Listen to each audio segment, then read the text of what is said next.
So, are we doomed? Is humanity destined to go extinct? It's a heavy question, the kind you might think about late at night when you can't sleep. It feels huge, almost too big to ask. Most of the time, we just push it away. We have jobs to do, kids to raise, bills to pay. Who has time to worry about the end of the world? But the question doesn't go away. It just sits there in the background. It pops up when you see a scary headline about the climate. Or when you hear politicians talking past each other about a new crisis, you start to wonder. Are we really in control here, or are we just passengers on a ride that's about to go off the rails? Let's be honest about it. The universe doesn't care about us. Life on Earth has been around for about 4 billion years. And for almost all of that time, we weren't here. The planet has gone through incredible changes. Ice ages came and went. Continents drifted apart. And species? Species have come and gone by the millions. Extinction is the rule. Survival is the exception. Over 99% of all species that have ever lived are now extinct. Think about that. It's the normal outcome. The dinosaurs are the most famous example. They ruled the Earth for 150 million years. That's an almost unimaginable stretch of time. Our own species, Homo sapiens, has only been around for about 300,000 years. We are just a blip. The dinosaurs had a good run. And then one day, a 6-mile wide rock fell out of the sky and hit the planet. The party was over. That's one way it could end for us. A big, dumb rock from space. We call them asteroids. There are thousands of them out there crossing Earth's orbit. We're tracking the big ones, the planet killers, and people are working on ways to nudge them off course if we see one coming. It's called planetary defense. It's a smart idea, but we'd have to see it coming with enough warning. And we'd have to have the technology ready to go, and we'd all have to agree to work together to do it. That last part might be the hardest. What if we found one tomorrow, scheduled to hit in 10 years? Could we build the rocket, get the mission funded, and launch it in time without a decade of political squabbling? It's not a sure thing, and it's not just asteroids. There are other natural disasters that could wipe us out. Underneath Yellowstone National Park in the United States, there's a supervolcano. It's a massive chamber of magma. It has erupted before, and it will erupt again. When it does, it won't be like a normal volcano, it will be an explosion of unimaginable force. It would cover most of North America in a thick layer of ash. The ash would block out the sun, not just for a few days, but for years. This would trigger a volcanic winter. Global temperatures would plummet, crops would fail everywhere. Billions would starve. Civilization as we know it would likely collapse. We have no way to stop this. We can only watch the ground bulge and wait. There are even bigger threats out there in the cosmos. A gamma ray burst, for example, it's a blast of energy from a dying star, a cosmic death ray. If one of these were aimed at Earth and close enough, it could strip away our ozone layer in an instant. The sun's unfiltered radiation would scorch the surface of the planet. There would be no defense. No warning. We'd just be in the wrong place at the wrong time. A case of cosmic bad luck. These are the big external threats, the things we can't really control. They remind us that we are small and the universe is big and indifferent. It's a humbling thought, but in a strange way, these aren't the threats that keep most people up at night. Because they feel random, abstract, like getting struck by lightning. The real fear comes from the threats we've made ourselves. The traps we've set for our own species. These are the ones that feel personal, because if we go extinct from one of these, it's not bad luck. It's suicide. For a long time, the biggest man-made threat was nuclear war. For about 50 years, during the Cold War, the world held its breath. The United States and the Soviet Union had thousands of nuclear weapons pointed at each other. Everyone knew what would happen if they were used. It was called mutually assured destruction, or MAD. The idea was that nobody would be crazy enough to start a war that would destroy themselves along with their enemy. It was a terrifying strategy, but for a few decades it sort of worked. The Cold War ended, and we all breathed a sigh of relief. But the bombs didn't go away. They're still here. Thousands of them, and more countries have them now. The risk of a full-scale nuclear war between superpowers might be lower, but the risk of a smaller regional nuclear war might be higher. And scientists have run the models. Even a limited nuclear war, say between India and Pakistan, could have global consequences. The smoke and soot from burning cities would rise into the atmosphere and block out the sun. It would create a nuclear winter, not as bad as a supervolcano, but bad enough to cause worldwide famine and collapse. We came dangerously close to nuclear war several times by accident. A flock of geese was mistaken for a missile launch. A training tape was accidentally loaded into the early warning system. We survived because of a few calm individuals who didn't follow protocol. We survived by luck, and you can only be lucky for so long. While we were worried about the bomb, another threat was growing, slowly and quietly. Climate change. This isn't a sudden explosion, it's a slow-moving, grinding crisis. For over a century, we've been pumping carbon dioxide into the atmosphere by burning fossil fuels. We knew it was happening. Scientists warned us for decades. But it was an inconvenient truth. It was easier to ignore it. The economy was built on cheap energy. Changing it seemed too hard, too expensive. So we kicked the can down the road. Now the bill is coming due. The planet is getting hotter. The ice caps are melting. The seas are rising. The weather is getting weirder and more extreme. We see it in the headlines every day. Record-breaking heat waves, massive floods, devastating wildfires, powerful hurricanes. This isn't just about a few hot summers. It's about the destabilization of the entire system that supports human civilization. Our civilization is built on a stable climate. We built our cities on the coastlines, assuming the sea level would stay the same. We developed our agriculture based on predictable rainfall patterns. We built our economies on global supply chains that assume a certain level of stability. Climate change attacks all of this at once. What happens when major coastal cities like Miami, New York, or Shanghai become unlivable? Where do those millions of people go? What happens when the breadbaskets of the world, like the American Midwest or Ukraine, are hit by permanent drought? How do we feed 8 billion people? What happens when entire countries become too hot for human survival? This leads to resource scarcity. It leads to mass migration. It leads to conflict. It puts an unbearable strain on our political and economic systems. Climate change isn't just an environmental problem. It's a everything problem. It's a threat multiplier. It takes all our other problems and makes them worse. And as we're dealing with that, new threats are emerging. Take pandemics. We just lived through one. COVID-19 was a global wake-up call. It showed us how quickly a new virus could spread around the world in our interconnected society. It showed how fragile our health systems and economies really are. But in the grand scheme of things, COVID was not the big one. Its fatality rate was relatively low. What happens when a new virus emerges that is as contagious as the measles, but as deadly as Ebola?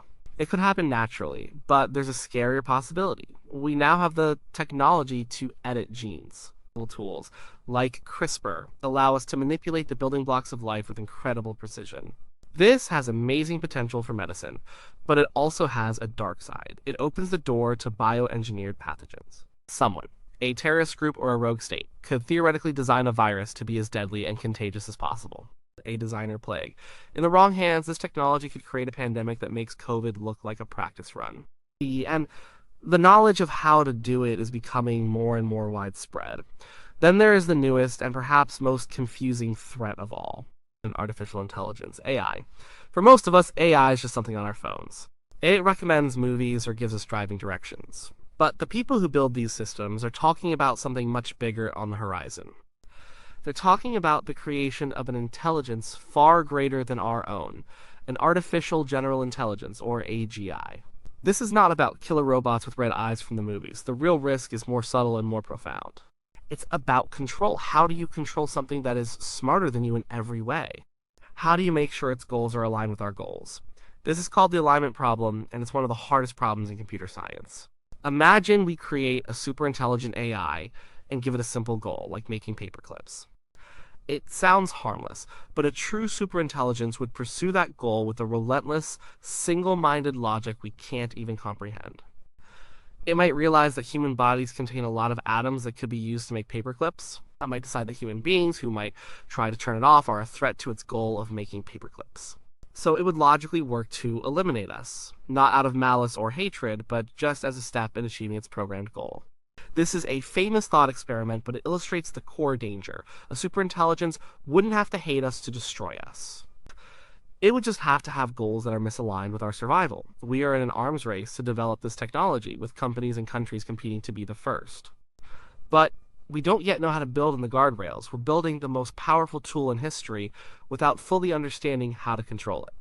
We could, in effect, be programming our own obsolescence. We might be creating our own successor. And it might not have much use for its creators. So you have all these threats: asteroids, supervolcanoes, nukes, climate change, pandemics, AI. It's a long and terrifying list, but the real danger isn't just one of these things happening in isolation. The real danger is how they connect. The danger is system collapse. Our modern world is incredibly complex and interconnected. The food you eat, the phone in your hand, the clothes you wear, they are all the product of a mind-bogglingly complex global supply chain. This system is efficient, but it's also brittle. It's not designed to handle major shocks. Think about it. A major climate disaster like a prolonged drought disrupts food production. This leads to food shortages and price spikes. This causes civil unrest and political instability. Unstable countries are more likely to fall into conflict, perhaps even using nuclear weapons. At the same time, a pandemic could spread through refugee populations, crippling the global response. A misaligned AI designed to manage the supply chain could make catastrophic decisions in the chaos. The threats don't line up and take a number. They can all hit at once. One crisis can trigger another, creating a cascade of failures. Add a domino effect. That's how civilizations fall, not from a single blow, but from a series of interconnected failures that overwhelm their ability to cope. Our global civilization is more powerful than any that came before it, but it might also be more fragile. This all sounds pretty bleak. It's easy to read this and just feel a sense of despair. To think, well, we're finished. It was a good run, but it's over. But that's not the whole story. Because we're not just passive victims in this story, we are also the main characters. And we have some incredible strengths. Our biggest strength is the very thing that got us into this mess our brain. We are the cleverest species this planet has ever produced. We are phenomenal problem solvers. We invented science, we figured out the laws of physics, we cured diseases that plagued our ancestors for millennia. We went to the moon. When we put our minds to something, we can achieve incredible things. We have solved existential threats before. In the 1980s, scientists discovered a hole in the ozone layer. It was caused by chemicals called CFCs, which were used in refrigerators and aerosol cans. The ozone layer protects us from the sun's harmful ultraviolet radiation. Without it, life on the surface would be in big trouble. This was a genuine species-level threat, and what did we do? We didn't panic and give up. The world's scientists studied the problem, they presented the evidence, and the world's politicians listened. They came together and signed the Montreal Protocol, an international treaty to phase out those harmful chemicals. And it worked. The ozone layer is healing. It's a powerful example of what we can do when we decide to act together. We are also incredibly adaptable. Humans live in every environment on Earth, from the frozen Arctic to the scorching desert. We can change our behavior. We can learn. We can invent new ways of living. We are not trapped by our instincts in the same way other animals are.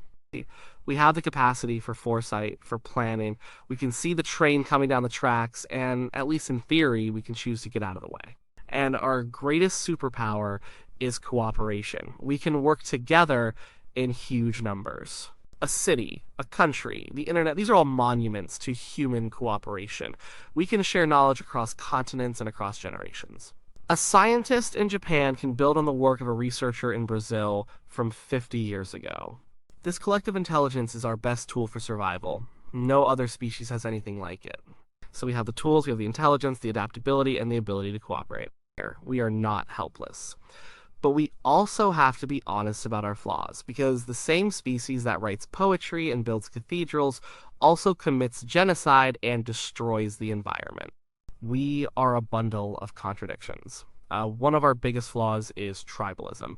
We are very good at cooperating within our group, our family, our community, our nation, but we are terrible at cooperating between groups. We are hardwired to see the world in terms of us and them. This was a useful survival instinct on the African savanna, when you had to worry about the tribe over the next hill. But it is a disaster when we are trying to solve global problems. Climate change doesn't care if you're American or Chinese. A pandemic doesn't check your passport. An asteroid isn't going to avoid one country because of its politics. These are global problems that require global solutions. But our ancient tribal instincts constantly get in the way. We retreat into nationalism and suspicion right when we need to be building bridges.